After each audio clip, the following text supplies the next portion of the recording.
Hello viewers, இந்த யப்னா சமையலில் நல்ல காரமான சிக்கன் கறி வைக்க போகிறேன். அதுக்கு முதல் எண்ணெய் நல்லா கொதிச்சோன்னா அதுக்கு கடுகு சீரகம் எல்லாம் போட்டு சூடாயினோன்னா அதுக்கு வெங்காயம், பச்சை மிளகா, உள்ளி எல்லாம் போட்டு கருவேப்பிலை எல்லாம் போட்டு நல்லா ப்ரௌனாக வர அதுக்கு சிக்கனை போடுறேன்.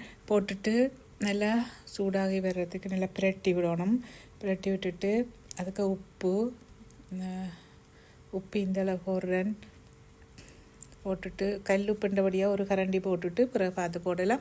மற்றது மஞ்சள், இந்த சின்ன கரண்டியால் ஒரு மஞ்சள், மற்றது மிளகும் அச்சிரகம் சேர்ந்த தூளாக பவுடராக வச்சுக்கிறேன். அந்த பவுடர் போட போகிறேன். அதை இந்தளவு போட்டுட்டு நல்லா கிளறி விட்டுட்டு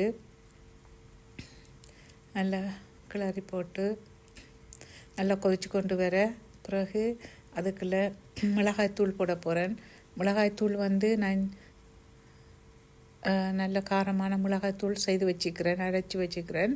அந்த மிளகாய்த்தூளாக இப்போ போடுறேன். அது இந்த கரண்டியால் 3 கரண்டி போடுவேன்.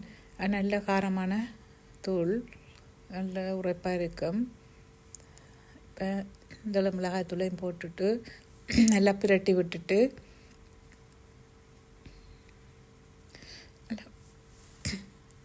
நல்லா இப்படி நல்லா அடி ஒட்ட வர மட்டும் இதாண்டுட்டு கொஞ்சம் தண்ணி அணி விடலாம். கொஞ்சம் தண்ணி விட்டுட்டு அது கொதிச்சண்டு வர தேங்காய் பாலையும் விடுகிறேன். தேங்காய் பாலையும் விட்டு நல்லா பிரட்டி போட்டு அதுவும் நல்லா கொதிச்சு கொண்டு வர அதுக்கு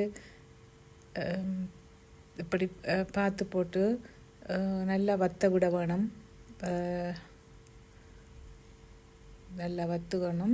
அதுக்குள்ளே பெருஞ்சீரகம், ஏலக்காய் எல்லாம் சேர்த்து கருவேப்பிலை எல்லாம் சேர்த்து அரைச்சி வச்சுக்கிறேன் வறுத்து. அந்த பவுடரையும் போடுறேன். கடைசியாக அதுக்கு கொஞ்சம் கருவேப்பிலையும் கடைசி நேரம் அதுக்கு போட்டுட்டு நல்லா ஒட்ட விட வேணும். அந்த கறி நல்லா வத்த விட வேணும். இந்த கறி சோறு, புட்டு, இடியப்பம் எல்லாத்துக்கும் சேர்த்து சாப்பிட நல்லா இருக்கும். இந்த வீடியோ உங்களுக்கு பிடிச்சிருந்தா லைக் பண்ணுங்கோ, கமெண்ட் பண்ணுங்கோ, ஷேர் பண்ணுங்கோ, சப்ஸ்கிரைப் பண்ணுங்கோ. விரும்பினா கொஞ்சம் தேசிக்காய் புளியும் விடலாம். விரும்பாட்டி விடாமலும் இருக்கலாம். ஆனால் விட்டாலும் ஒரு டேஸ்ட்டாக இருக்கும். விடாமலும் ஓகே தான். ஓகே, தேங்க்யூ, பாய்.